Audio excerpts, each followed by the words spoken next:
choice when you calm the sea. The mountains tremble at your voice.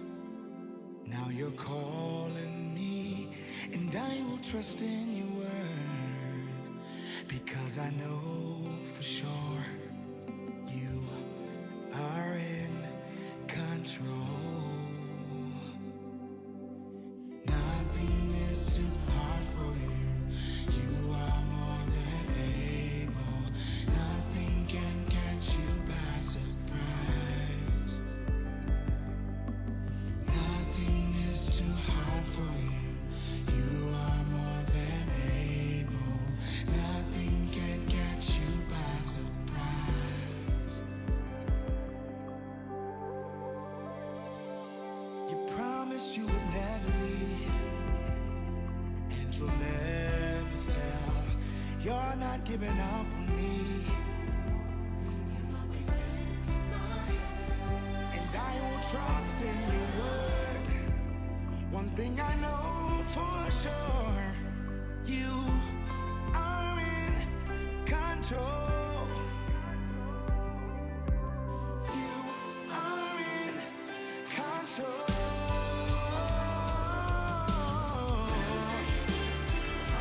Cause you are more. Nothing can catch you by surprise. And we believe, cause you are more. Say, nothing can catch you by surprise. One more time, nothing can.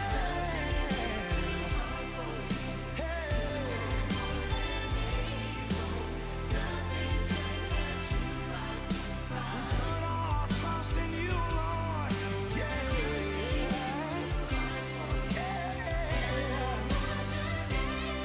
Nothing can catch you by surprise.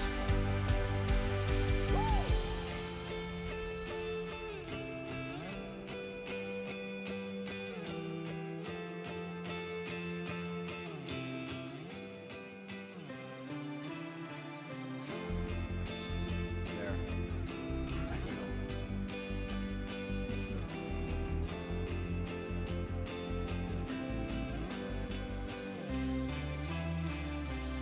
So, praise the Lord, everybody, and it's good to have you on tonight, wherever you're at, watching from. And this is our I Grow Bible study, Stittsville United Pentecostal Church, and it's the church where we say everybody is growing. We've been doing a series. We called it a mini-series, but it's maybe gone beyond mini-series status now. We've taken it up a notch. We've covered some different angles, maybe areas that we weren't necessarily planning to do. Just some ideas came as we were developing this series. So this is part 3. If you're part of our online service or our online church, if we could say it that way, and you've never been here in-house for service, you'll find that Stittsville is a multicultural church congregation, a multi-generational, and so we've got just people that have maybe been born in just many different parts of the world, and this is their church, this is their city, their community, and we all worship here, and we have an awesome time doing it. So we've been talking about racism. We call this series One People, and we believe that one people is God's response to racism. Now, we know that racism is very complex, and as most problems are, sometimes problems are solved easier, or at least they seem like you could solve them easy when you're a long ways away from them. But when you get close and you come near, the nearer you get to a problem, the more you find that it's not as easily solved as what you think that it could be. And I think racism is one of those kinds of problems. If it were easy, we would have solved it already. And so Here we are tonight. We've got a special guest with us. I'm going to introduce him in just a minute, but I want to read our keynote scriptures because it is Bible study, and we do believe that the Bible speaks to racism. We do believe that the Bible has solutions to racism, and these are our keynote scriptures. Acts 17:26, and he has made from one blood every nation of men to dwell on all the face of the earth, and has determined their pre-appointed times and the boundaries of their dwellings. And then in Colossians 3:10 and 11, and have put on the new man who is renewed in knowledge according to the image of him who created him, where there is neither Greek nor Jew, circumcised nor uncircumcised, barbarian, Scythian, slave nor free, but Christ is all and in all. Those are our keynote scriptures. We believe that the answers are found in there. It's found in one people. That's God's response. Some of the definitions, I'll set them up again, just as very quickly, just to set the stage for our discussion tonight. So the definitions that we've been looking at: prejudice is an attitude that would be a negative attitude towards a group of people. A discrimination is a behavior that would be acted out. It's like a prejudice that's acted out into a behavior that's discriminatory. And racism is both of these, but as it pertains specifically to a person's culture or their skin color, etc. Now, Rodney Hester attends this church with his wife Phoebe and their children Cayenne and Caleb. It's awesome that they attend here. They have a lot of friends here, and so Rodney is agreed to join us tonight. And so, Rodney, I'm going to just start by saying that your background, I don't even know if I have it right. I don't even really know. We've had some conversations, and we're gonna have this meeting tonight, this discussion tonight, as we have in the others. We call it unscripted. So I don't really know all of what you're going to say tonight, and I don't even know what I'm going to say exactly. And Pastor Kelvin is here, and he's so we're just going to roll this out. We've got questions, and if we interrupt you from time to time, it's not that we're being rude, but there may be something we don't want to miss. There may be something in there that we just want to try to bring it out a little bit further. And so tell us about your background, and right off the top, tell us how we address the people, First Nations. There's many things we have heard, Indigenous, other things that were absolutely are stereotypes, we know. And so help us with that a little bit, and then I want to ask you about your background specifically. Well, James, Rodney ni EU, Waskaganish. That's who I am. I am EU. Some of the language you may have heard, I am not savage. I am not Indian, First Nation, Indigenous, or Aboriginal. I think there's a growing number that prefer, within the Cree camp of where I'm coming from, to be referred to as EU. That's in our own tongue of who we are. Right. And that means we are peoples. And in the international instrument of the United Nations Declaration of Indigenous Peoples, that means we have the right to self-determination. Right. But if I could just step back and share a little bit about my background. Some of you may know in my share that I grew up, my parents were pastors. My father pastored a church for as long as I could remember, and my mom stood by his side as co-pastor in many respects. And my dad pastored a number of churches over a number of years in many First Nations communities across Quebec and across Ontario. He took the gospel, and I grew up in that.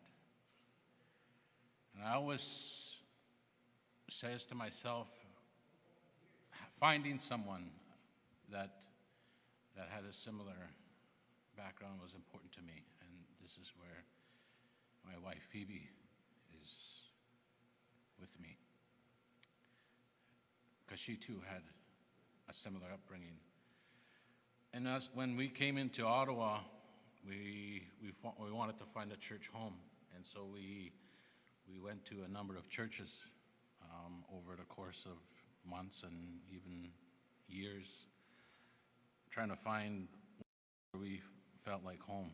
And I remember we came to a point where it almost got to a discouragement that I wonder if we'll ever find a place that we'll feel like home.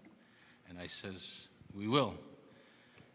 I think we've seen what we needed to see because God wanted to show us those things. And when we walked through these doors, it felt like home. And when in the fellowship here, this is what I remember as a child, how the worship and how the preaching. This is what my parents, they are both passed on. They would say, Rodney, keep going to that church. Right. Now, what about you, Rodney? Your dad was a pastor, and did you ever think that you'd carry that mantle into the future? Was that ever something you thought about? Or, I'm sorry, I don't know. I didn't prep you for that question. I remember one time at a camp meeting, and the camp meetings we grew up in were big tents, like big top tents, and the grass and those kind of camp meetings. And my dad and I came at the entrance on the far end, and I says to my dad, there's nobody at the drums. There was only a snare drum and a hi-hat, and I think maybe one cymbal. And I asked my dad, can I go drum? There's nobody there. My dad says, sure, go ahead.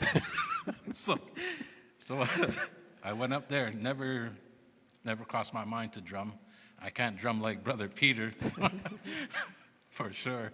But, that's where it started. And then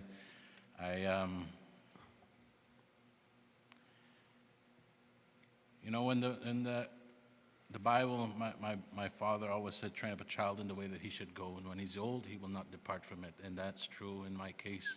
There was a period in my life where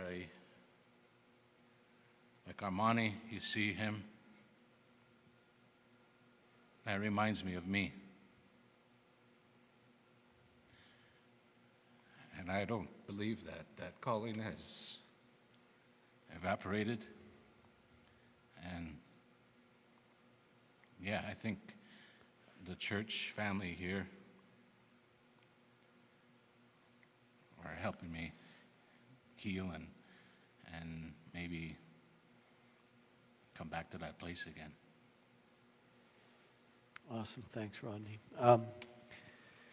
Your home, where you grew up, how could you describe that for the people of Stittsville? Did you grow up on a reservation? Yes, I did. I'm also, besides being Cree from northern Quebec, EO, I am also Ojibwe from southern Ontario, and I've been fortunate in a way to travel before I would travel with evangelists, and they would give me a little bit of time to share to the young people in the camp meetings, in the youth conventions, and I used to do that. And in my professional career life, the positions I've held enabled me to travel across Canada into many First Nations communities. And they're not all the same. Some are more well-off than others. And I believe there's a Canada that most Canadians never and may never see. I've seen that Canada. And when I share others from different countries, from Africa, you know, they would say, Rodney, what you're talking about, we have seen it too, and they're not afraid to say it's third world. I've seen the despair, and my heart breaks. Yeah, there's what we have here, what we're able to enjoy here, we got it good. But there's a whole number of people, Indigenous, Aboriginal, whichever you call, it's not so good. And I guess you're referring to some of the reservations that that your people and First Nations and others, as you say, were put on going back, and you know those decisions were made, and so I want to talk about that a little bit. But so now, Rodney, you work for the federal government, right? You're a civil servant, Mm-hmm. and is part of what you do there trying to bridge some of these gaps, some of this distance? Is that some of what you do in the job you hold now? You're laughing. I laugh because part of, if you were to ask me 3-4 years ago, would I ever work for would I ever see myself in the federal public service? My answer would have been a clear out no. Right. Not because of whatever reasons. It's because I think our first preference is to, as First Nations or as EU, we want to help our people. We want to return home and help build our communities. That's our first choice. And I think where I am now is because it's in a design that's beyond me, beyond my control. But I believe where I am now, I'm placed. I am where I am because this is where I need to be at this point. And I enjoy the work I'm able to contribute to, because what I'm able to do is bring a level of cultural competence, Indigenous cultural competence, to policies, to programs, to service delivery, and by extension, I'm still helping my communities. So that's what I do. That's what I enjoy doing, and it's a lot of work, but it's good work. No, I've got to kind of come clean here. I grew up, from where I grew up in New Brunswick, I could see the Indian reservation, as we called it. Mm-hmm. It was the Maliseet tribe, I guess. Mm-hmm. And so I went to school with, many students come from the reservation. There was a lot of stereotyping. I don't remember bitterness. You know what I mean? I don't remember any aggression or any violent kinds of things. But there was always these. Sometimes it was just in fun, I suppose. It would be very insensitive by today's standard, of course. Just some of the things that would be said. One thing they would call the First Nations wagon burners. Um, so I think it's safe to say that that's pretty culturally insensitive term. But I remember there was some close friendships, and so those things were, nobody was saying that to be mean. It was kind of like, kind of funny, whatever. But I remember one of the teachers,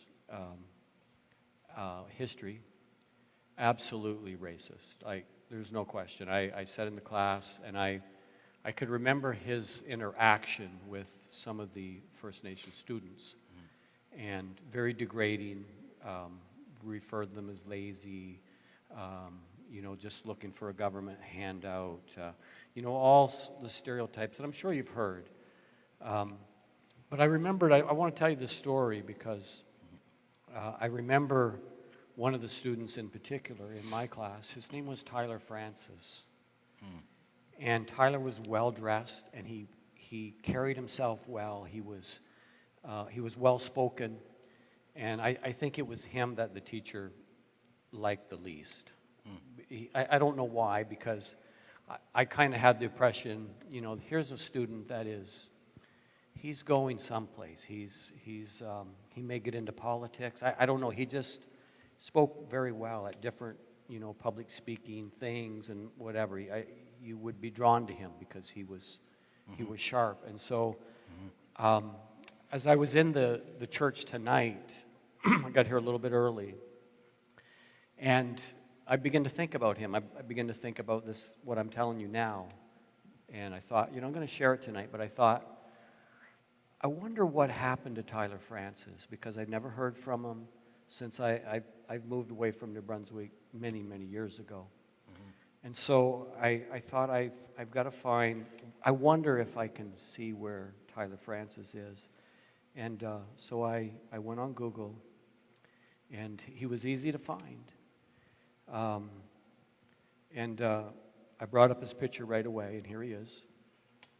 And he's, you may not see it on the camera, but that's Tyler Francis. He's in his RCMP uniform. And I looked at it and I thought, that's amazing. But when I scrolled, I saw name of fallen New Brunswick Mountie to be added to the National Cenotaph in Regina. And he died in the line of duty in 1996. And, I thought, here's, and talks about his family and about his daughter and about his son. And I thought, here's a guy that a great representative of First Nations people and a great representative of the country and with the RCMP. So, I know a little bit. I think the reservation there was pretty good. Not as what some of the things that you've seen, and even some of the things that some of the RCMP officers that I know and have talked to have told me about some of the conditions in the northern reservations and that. Now, as a matter of history, and Pastor Kelvin, if you want to jump in at any time, I'm kind of hogging the mic here, so. I'm sorry. I have a habit of that. But Rodney, take us back. Let's just lay this out a bit. For, as we know, First Nations, they are the original inhabitants of North America. And I guess something struck you funny last week when I talked about fresh off the boat. And when I said I don't think saying when somebody's fresh off the boat that's a good thing we should say. And you mentioned that you thought Christopher Columbus might have been fresh off the boat. But anyway, take us back historically, and just give us a little bit of that, if you would. Maybe before I believe, and I believe it's true, there are many more Tyler Francises that are on the scene. Right. And this Tyler Francis, friend of ours,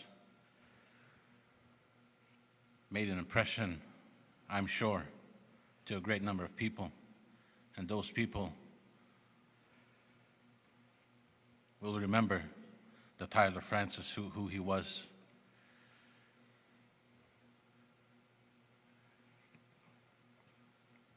What I wanted to share was that I'm sharing as one who wants to help. And with respect to those who have experienced what I'll share this evening, I share from a place of humility.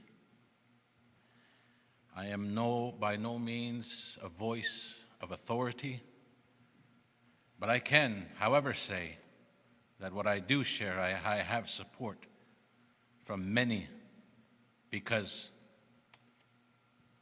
the things I'll share are so very important. One of the things that's important, I believe, is Aboriginal cultural competence. I was reminded of a time when I sat in a university auditorium and there was a discussion on First Nation, Indigenous, Métis, Inuit matters. There wasn't very many of us who were in the room. I think I was maybe one of 4 in a crowd of 70.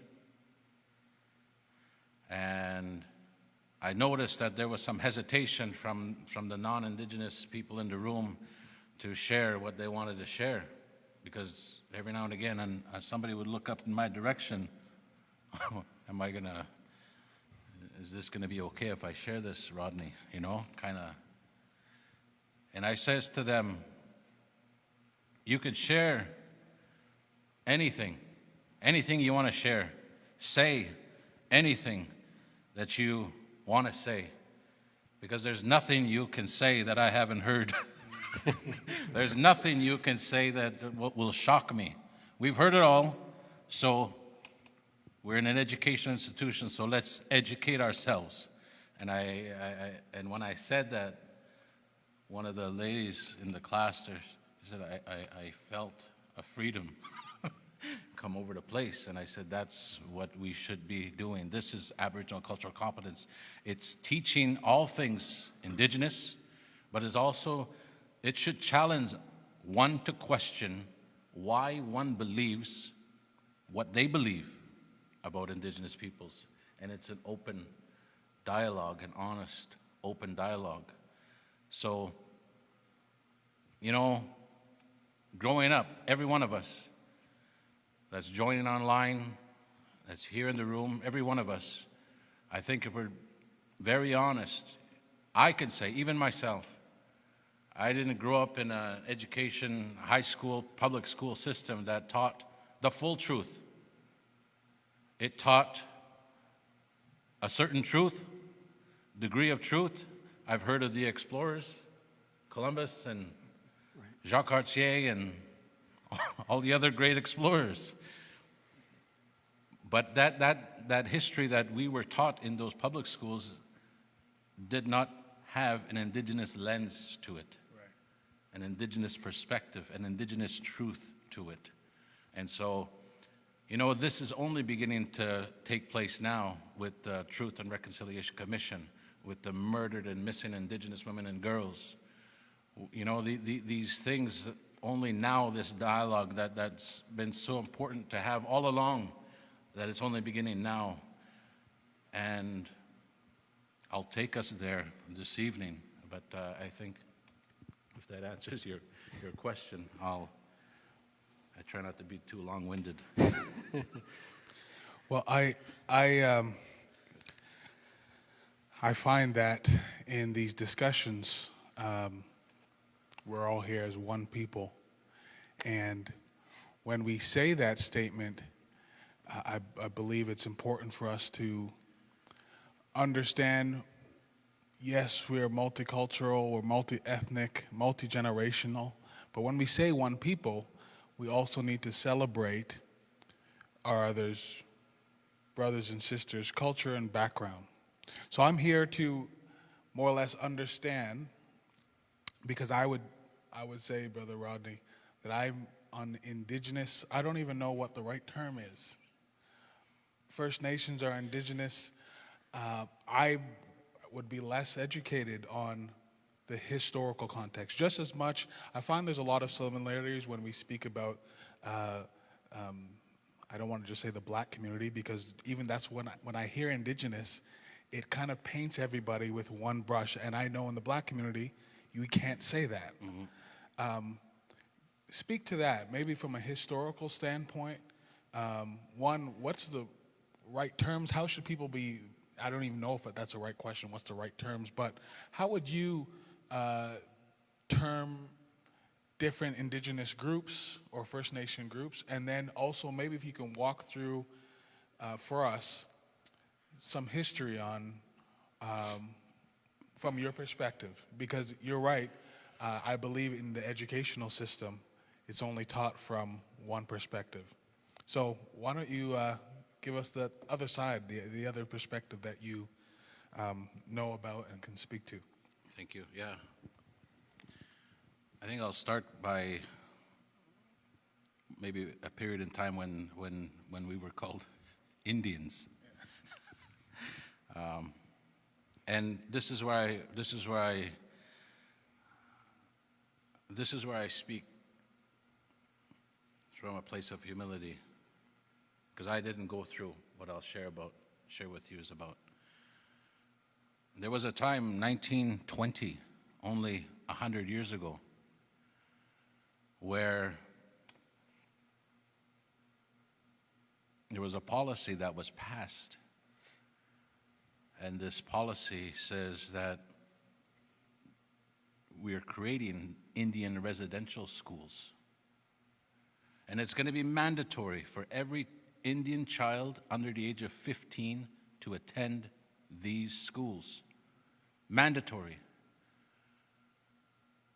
So what happened to those children at that time was their children were taken out of their parents' arms.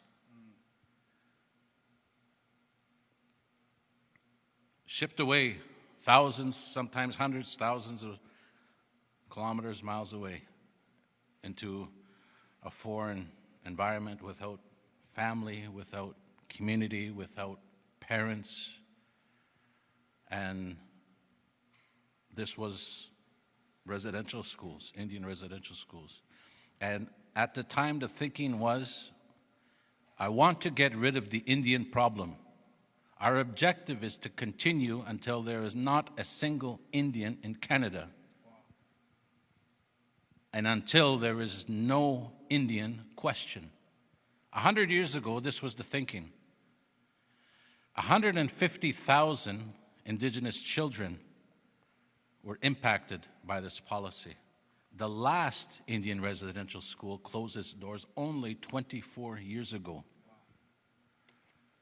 And these schools were oversaw by different churches.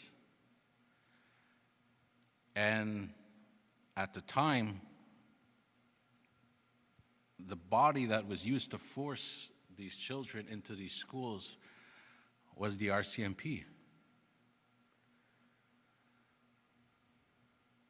And there is an untold number of deaths by disease and malnutrition and abuse that went on in these schools for years. And languages, Indigenous languages, were forbidden to be spoken in those schools. At least 6,000 Indigenous students died, Indian children, and their parents never knew that their child had perished. So there was about 132 schools governed by different denominations.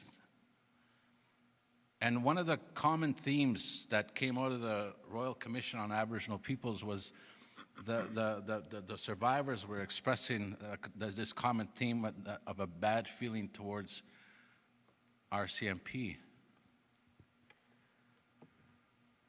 Because they were, in their stories, they were saying they were the ones. They were the ones that took our children away. So they're still very traumatized when they see an RCMP officer today. So there was something not right. And in these schools, again, there's emotional abuse, physical abuse, sexual abuse, neglect, helplessness, and all of this was started to turn into an intergenerational impact where there's a loss of identity and a sense of hopelessness that leads to high incarceration rates that we hear in the prison systems, low education levels, high unemployment, alarming rates of suicide. And if we're really honest, it stems from certain experiences in the past. And I think we have an opportunity to know that truth and to do something about it.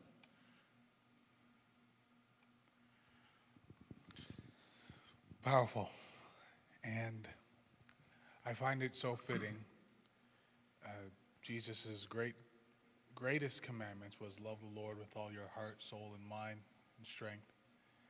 And love your neighbor as yourself.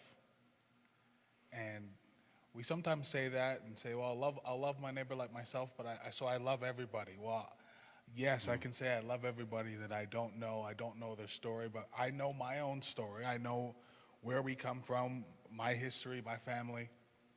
So it's, I find that there's a healing in kind of understanding and learning more about different cultures, different ethnicities, because there's no way I can truly say I love you, Brother Rodney, unless I know your story.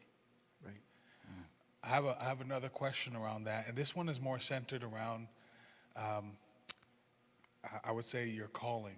When you spoke about your father, and you spoke about your calling, and even when you spoke about your work now, it all, to me, kind of lumped together that it's a part of, and even what we're doing here is a part of that calling.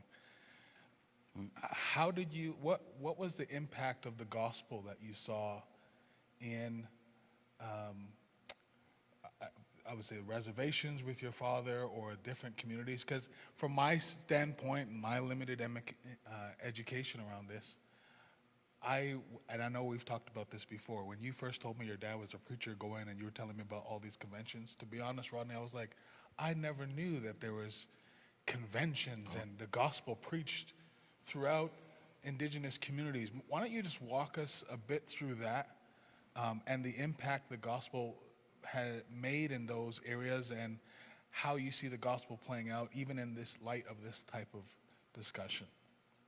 And I know I didn't ask you this ahead of time, so it's, I apologize if it's...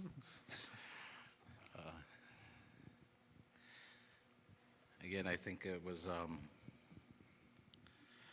when I look back, seeds were planted, even here.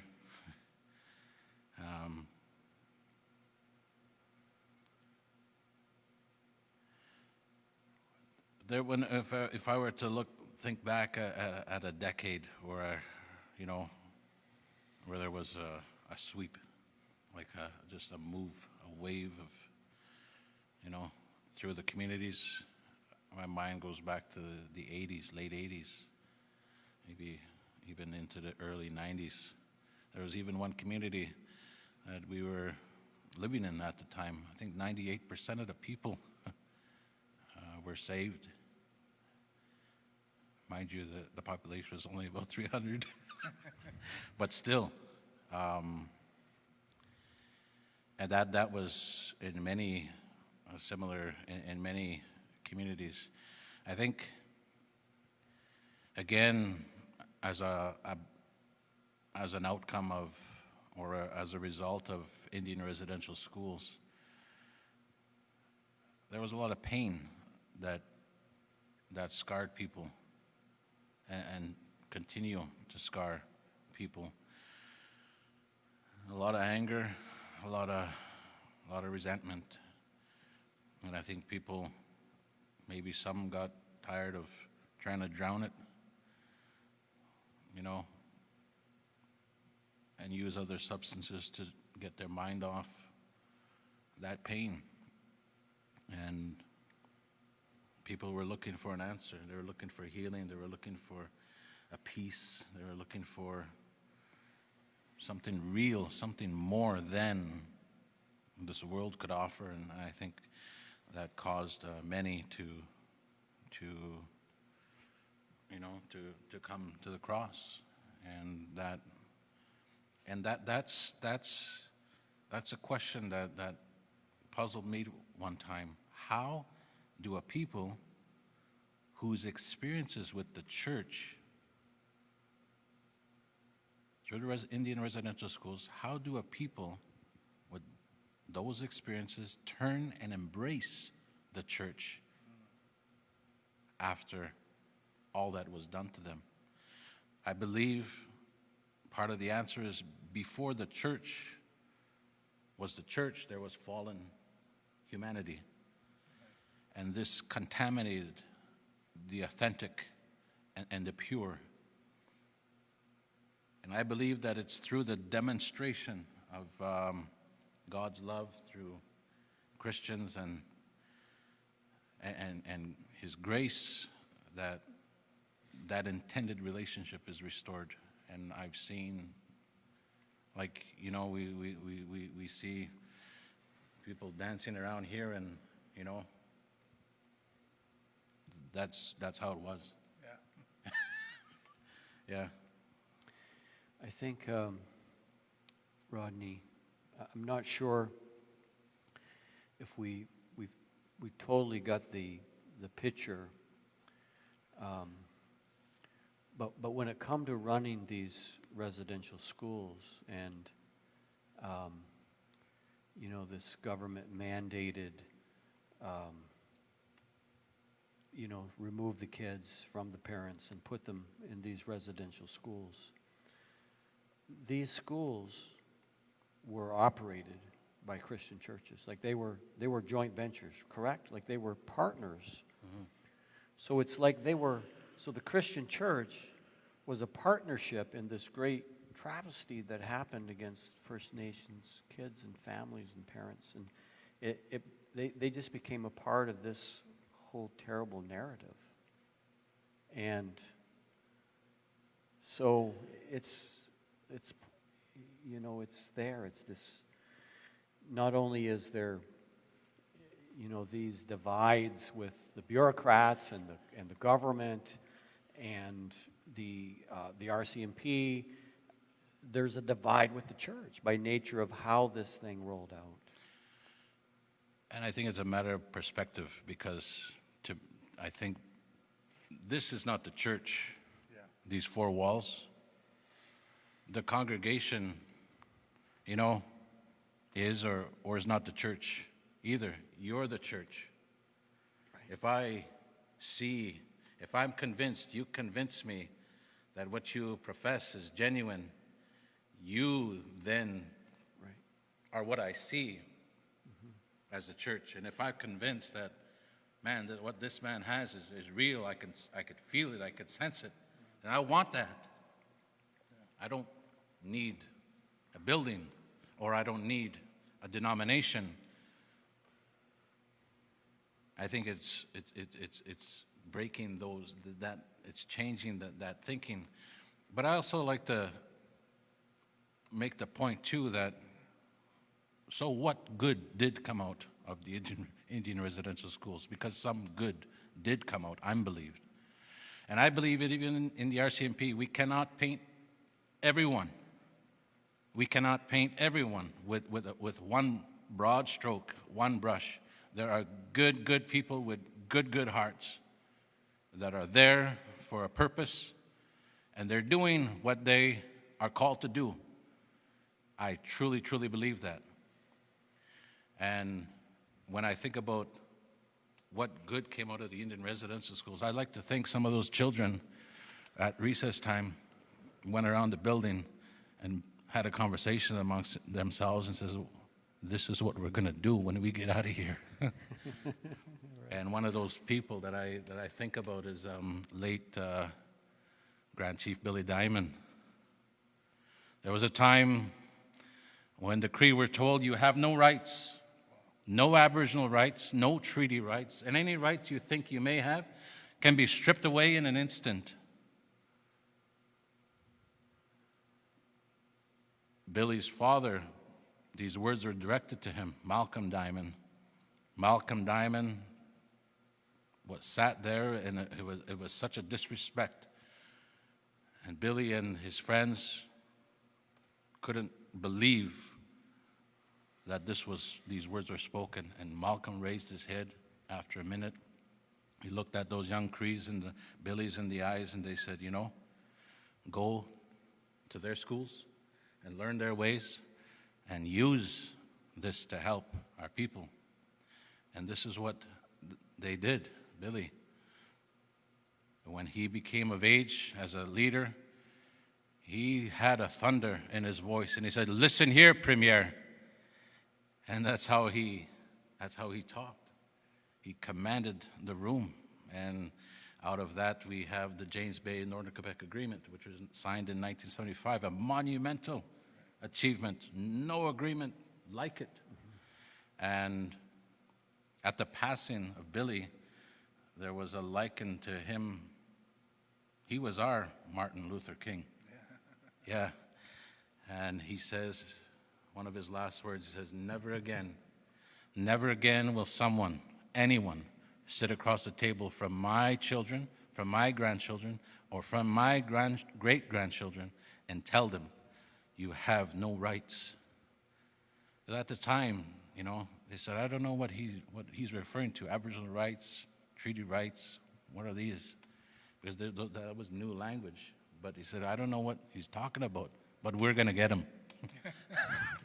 So that's what, I believe that's, the good that came out was leadership, strength, and resilience. So Rodney, we've got a few minutes left, but just thinking about the road forward. First of all, I want to ask you about Senator Murray Sinclair, and First Nations senator, also a justice, right? He a judge. Mm-hmm. He responded to this question, or at least this feedback that says, why can't you just get over it?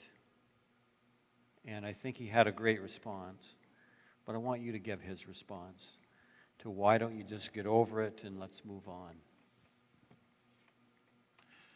So his response is, why can't you just remember this?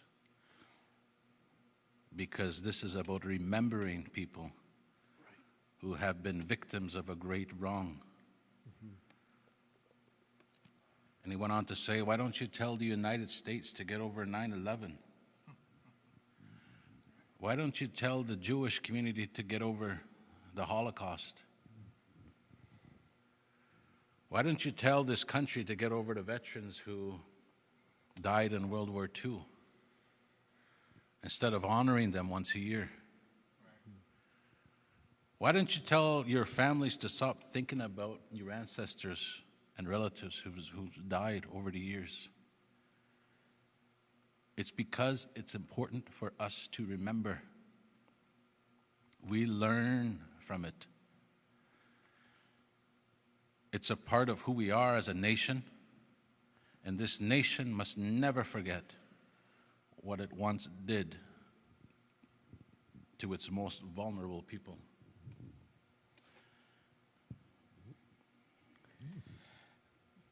Pastor, that speaks to something that we've been speaking about in all of these sessions, and I want to pose maybe a two-part question, but maybe I'll just start with the first one and see where we go looking at the time.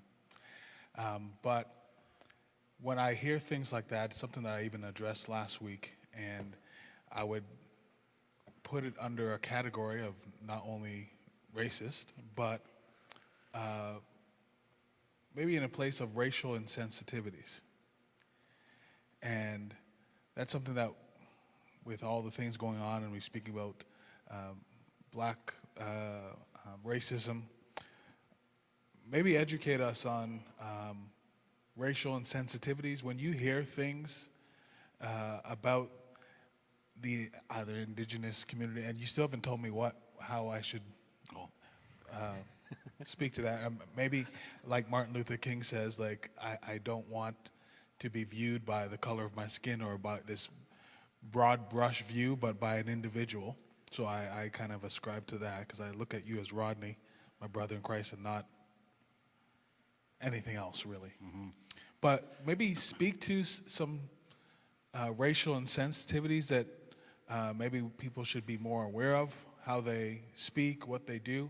And then also, the second part of that question was a big ticket item, systemic racism. We know that's in Canada, that's something that we've heard, especially even from the RCMP. The head of the RCMP has talked about systematic racism. From your perspective, why don't you speak to those two things, racial insensitivities to your community, and then also the idea of systematic racism? I think I would just say, encourage individuals, us as individuals, you as individuals, to reflect in your own way, in your own time. What are those, if there's any, in you? And question where those originated from.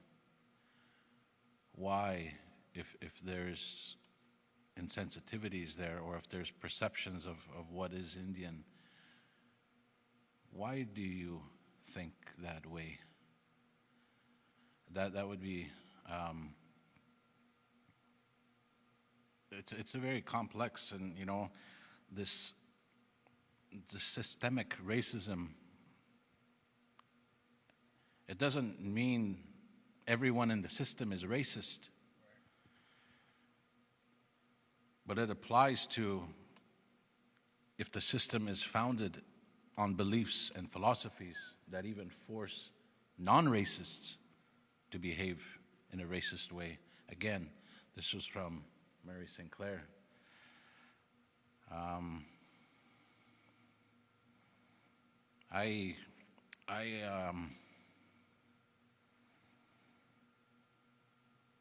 For me, I choose to, you let water run off your back. You don't let it, weigh you down. It's like, okay, that's what you. To me, I'm not gonna carry that. That's for you to carry, and you to own, if you feel and think that way. But I am who I am. I know who I am, and I'm more than that.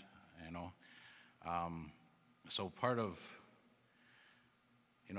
my I guess some thoughts on that is we have to break away from this victim, even ourselves, victim mentality, and say enough, and move past and move beyond. And this is where resilience and strength and rising above and overcoming comes in. This is where forgiveness becomes important. And I also believe that, we have to speak life and blessing and freedom and over a situation, and speak that healing and the removal of heavy chains. And I believe that every generation wants the next generation to be further along, to have a better place, to be in a better place. And so that's some of my thoughts on that. We're always in a place of learning, and it's a lifelong journey. We're never going to know it all, But I believe if we make the effort to even to question why do we believe what we believe, and ask, is that right? Is that fair? Is that, Right.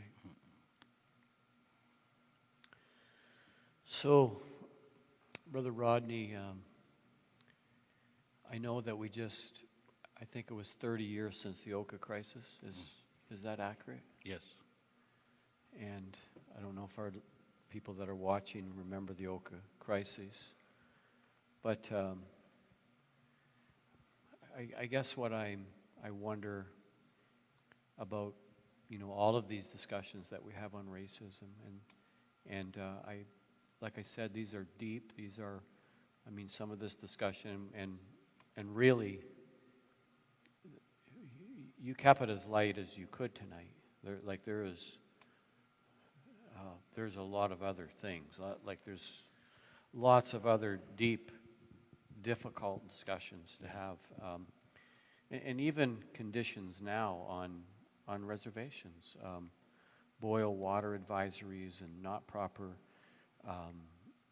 plumbing, etc. Like some of the, I talked to my niece who's RCMP, her husband's RCMP, and they were posted in the northern areas, and like her heart breaks for the conditions that are there, and I'm just wondering why we haven't solved these kinds of things. You know what I mean? Like, as you referred to, kind of in the early going, some of your discussions with people from third world countries, describing some of those same conditions. But we're in Canada, and so we got to move forward, and we have a lot of inquiries. You know what I mean? Like something bad happens, people die. We have inquiries. We make recommendations. Are we? Are we gonna? We can press forward. I know the answer. I know, as a church,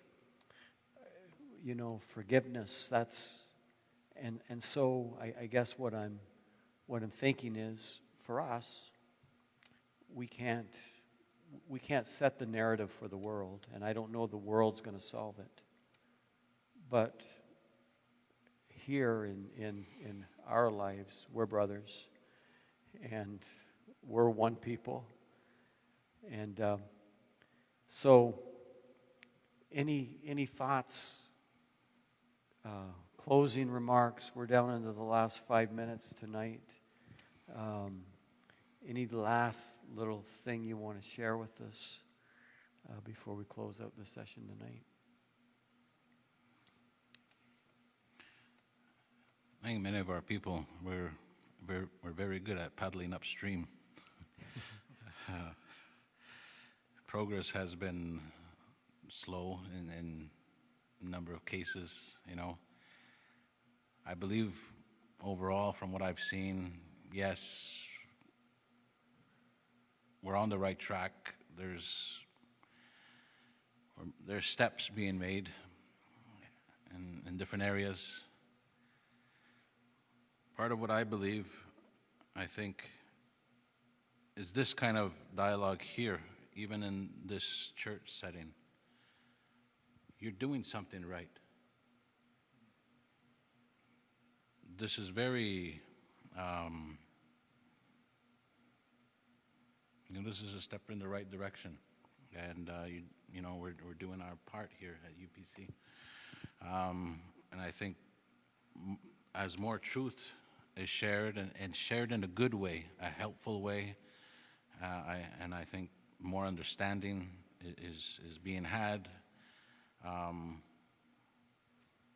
If we just understand each other and have that open, honest dialogue, I think that's what's going to help us. That's happening, and I think what we have to do is just add to that, and others will add to that, and the next generation will add to that, and we just keep believing that all this adding will amount to something good and get us where we want to go. Right. And it takes time. Awesome. Brother Rodney, I can't tell you how much I appreciate you coming and doing this tonight. And it's enlightening. It's powerful. It's helping us grow as people, as a congregation. I know that our Stittsville people, just by nature of this, they're going to feel closer to you, closer to your family. Just talking from your heart and expressing that. We really appreciate it. And I want to thank you so much for doing that. Mm-hmm. Pastor Kelvin, anything? We're just going to close out here in the last couple of minutes. I think my closing remarks, I think this discussion goes well with what we want to do here as a church, everybody growing. And one scripture that has been popped in my head, and I looked it up while we were speaking, is Proverbs, I believe it's 25:11. A word fitly spoken is like apples of gold in settings of silver. And I would say this has been a gold mine of words from you, Brother Rodney, from you, Pastor. And I'm even more encouraged, and I'm watching some of the comments here, that when we say one people, the more we understand of every culture, every nation, we become closer as one. And I'm just so proud to be a part of this church, proud to be a pastor with you, Pastor Mccarty, and a brother and sister to everybody that's here. And let's continue growing. Awesome. And I want to say to everybody that's watching, thank you. And I've been just looking at the comments as we've gone through the session tonight, and really positive stuff and heartfelt stuff that has been shared. Even one of the comments came from somebody that knew Tyler Francis from New Brunswick, that the Mountie, and that my school mate knew him professionally in his RCMP days, and really respected him and talked how much of a difference that he made in their school, which was really awesome to see, and a lot of really great comments and feedback. And I want to invite everybody to come back for one more week. We're going to have one more week on this topic. Next week we've got a special guest, Ralph Ferreras, who is my son-in-law, born in the Philippines. And so we've got some great stuff we're going to pose to him next week. And then we're going to close it out with our vision as the church, and that is what we plan to do as a church going forward on this topic. And so you're not going to want to miss next week. Why don't we just bow our heads and let's pray together and close out the session tonight. Father, Lord, I thank you for Brother Rodney and for Phoebe, and Lord, I thank you for their family, and I thank you, Lord, for this discussion tonight and the sharing that he has done about his family, his roots, the work that he's doing, and the humility that he has shared all of these things and given us answers and good discussions and ways to move forward and better understand one another, Lord, because relationships and people are what you died for. And Lord, the work that you've done and how we treat our brothers and how we treat those around us that we meet, Lord, is paramount in the living out of this Christian faith. And I pray, God, you would help us do that. Help us to grow in that and do that better. And I pray for the people, those in the audience watching tonight, that you would meet every need, every struggle that is there. God, some of the deep feelings, some of the hurts, God, that we can work through this with your help and with forgiveness and following the path you have prepared for us. And I thank you in Jesus' name. Amen. Thank you.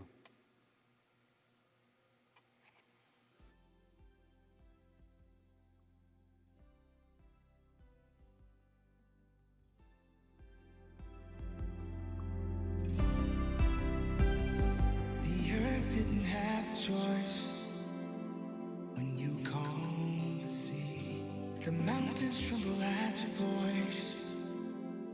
you're calling me, and I will trust in your word, because I know for sure you are in control. Nothing is too hard for you. You are more than able. Nothing can catch you by surprise. Nothing is too hard for you. You are more than able. Nothing can catch you by surprise.